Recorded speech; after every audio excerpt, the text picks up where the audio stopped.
है कि वो सपेरे भी लाइव उस चीज को दिखा रहे हैं कि हम सांप को कैसे निकालते हैं। ये बिल्कुल साफ साफ दिखाई दे रहा है किस तरीके से वहां पर सपेरा अपनी बीन को बजा करके सांप को निकालने का प्रयास कर रहा है। कि सांप का हमला बराबर चल रहा है सदरपुर गांव में। अभी तक 5 लोगों को डसा है, जिसमें से 3 लोगों की मौत हो चुकी है, 2 का उपचार चल रहा है।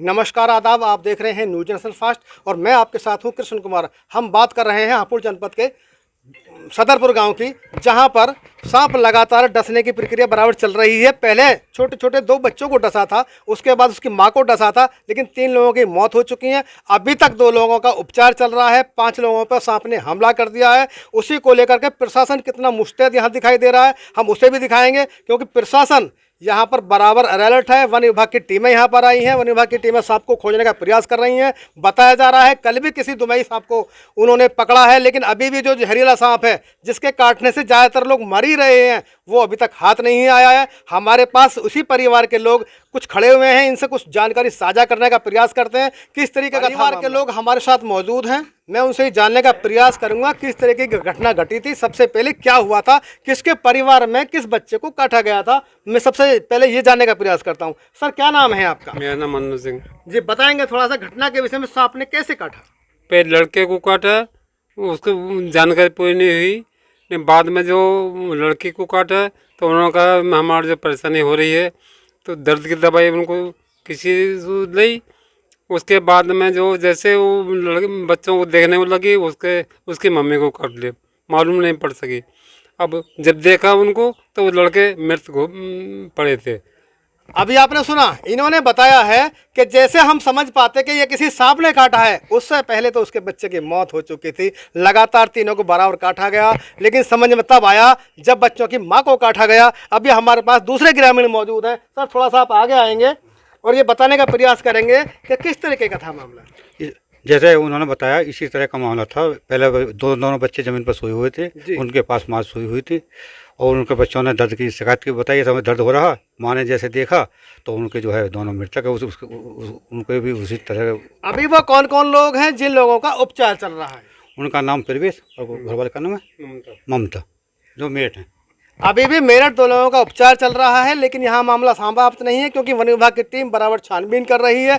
प्रशासन यहाँ पर मौजूद है, अभी हम वो भी दिखाने। सांप के काटे का जो दहशत का माहौल सदरपुर के अंदर हम देख रहे हैं, वही हम आपको दिखाने का प्रयास कर रहे हैं कि यहाँ पर किस तरीके की सैकड़ों की भीड़ यहाँ पर लगी हुई है। क्योंकि अभी तक सांप ने लगातार, मैं समझ रहा हूँ, एक ही सांप ने 5 लोगों को काटा है, जिनमें 3 लोगों की मौत हो चुकी है, लेकिन 2 लोगों का अभी भी मेरठ में उपचार चल रहा है। उसी को लेकर प्रशासन यहाँ पर कितना मुस्तैद दिखाई दे रहा है, हम दिखाएंगे कि गांव के अंदर किस तरीके से गलियों में भीड़ दिखाई दे रही है। क्योंकि ये जो भीड़ है ये सब सदमे में है, सब ये हिसाब लगा रहे हैं कि कैसे रात को सोना है, कहाँ पर हमें जाना है, किस तरीके से हमें इस सांप से छुटकारा मिल पाएगा।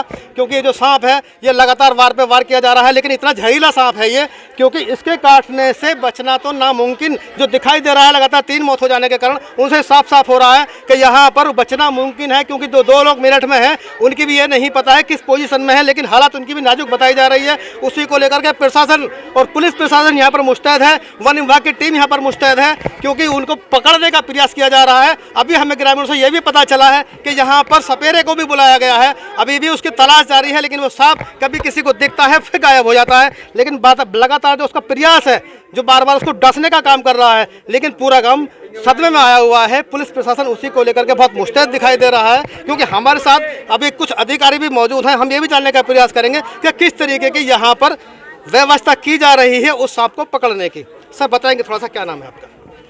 मैं रंजित सर गढ़मुक्तेश्वर जी। यहाँ पे गांव में 3-4 टीमें लगाई हुई हैं वन विभाग की भी, और यहाँ पे सपेरों को बुलाया गया है जी मेरठ से। मेरठ की टीम सपेरों की भी आ गई है, आज इसका रेस्क्यू कर लिया जाएगा। देखिए, ये साफ साफ हो रहा है, क्योंकि अभी रेंजर साहब ने ये बताया है कि यहाँ पर हमारी जो लगातार 4 टीमें काम कर रही हैं, सपेरों को भी बुलाया गया है, वन विभाग भी काम कर रहा है, लेकिन अभी तक कोई जी। सर, बताएंगे थोड़ा सा कि कहाँ तक हम पहुँचे इसकी जाँच के लिए? नहीं, एक नागन को कल भी पकड़ा गया है जी हमारे रेस्क्यू टीम के द्वारा, और आज सुबह से काफ़ी प्रयास करा जा रहा है। काफ़ी कूड़ा कबाड़ है और घर टूटे हुए हैं, तो उसमें काफ़ी हटा के मलबे को देखा जा रहा है। अब जो है हमारी सपेरों की जो टीम आई है वो भी पूरा प्रयास कर रही है, आज इसे पकड़ लिया जाएगा। ये इनका मानना है कि हम लगातार प्रयास कर रहे हैं, आज हम इसको किसी भी सूरत में पकड़ने का पूरा प्रयास करेंगे, लेकिन जिस तरीके से दहशत का माहौल यहाँ पर गांव के अंदर मौजूद है, इससे छुटकारा कैसे पाया जाए, क्योंकि असमंजस की स्थिति बनी हुई है। लेकिन सपेरा जो अपनी तरीका होता है उनका बीन बजाने का हो या कुछ गाने बजाने का हो या किस तरीके का भी मामला हो, उस तरीके को लेकर के यहाँ पर सपेरा भी अपना प्रयास करेंगे, क्योंकि प्रयास करना जो है सभी की ड्यूटी और शामिल है, क्योंकि हम बतला रहे हैं कि किस तरीके से यहाँ पर लोग काम करते हैं। अभी हम उन लोगों को दिखाने वाले हैं जो सपेरे हैं और वो भी अपने प्रयास में जुटे हुए हैं, क्योंकि वन विभाग जो अलर्ट दिखाई दे रहा है, लगातार 4 टीमों को यहाँ पर लगाए हुए हैं, लेकिन उनके साथ साथ यहाँ पर सपेरा भी यहाँ पर मौजूद हैं, क्योंकि सपेरा किस तरीके से उस नाग को पकड़ते हैं। वन विभाग के कर्मचारी भी हमारे साथ खड़े हुए दिखाई दे रहे हैं, क्योंकि इनके पास ये लगभग 7 फुट लंबा जो होता है छड़ी, ये सांप को पकड़ने में बहुत माहिर है, लेकिन किस तरीके से पकड़ा जाता है, लेकिन ये तब दिखाई देगा तब सांप सामने हो और ये वन विभाग सामने हो, तब इस छड़ी का आपको फायदा दिखाई देगा, क्योंकि वो छड़ी है कि ये सांप को लगभग 6 फीट दूरी से 7 फीट दूरी से पकड़ लेती है, चाहे वो कितना भी जहरीला हो। उसी को लेकर के यहाँ पर ये वन विभाग के कर्मचारी लगे हुए हैं, लेकिन यहाँ पर अभी तक भी ये है कि जो हमारे सपेरा यहाँ पर आए हुए हैं उनका भी प्रयास जारी है कि जो यहाँ पर ईंटा रोड़े गंदगी जो भी कुछ है उसको हटा के देखा जा रहा है, दीवारों के कुमल खोले जा रहे हैं, लेकिन अभी तक उस सांप का कहीं भी निशान नहीं आया है, क्योंकि जो वहाँ से हमारे सामने बैठे हैं वो सपेरे हैं, क्योंकि उनके हाथ में बीन भी दिखाई दे रही है, और उसके ही माध्यम से ये अभी भी एक आवाज़ पीछे से आ रही है कि उस एक फ़ोन के अंदर भी वो बीन जिस तरीके से बजाई जाती है उस तरीके के धुन को चलाया जा रहा है। हो सकता है अभी हम दिखा रहे हैं कि वो सपेरे भी लाइव उस चीज़ को दिखा रहे हैं कि हम सांप को कैसे निकालते हैं।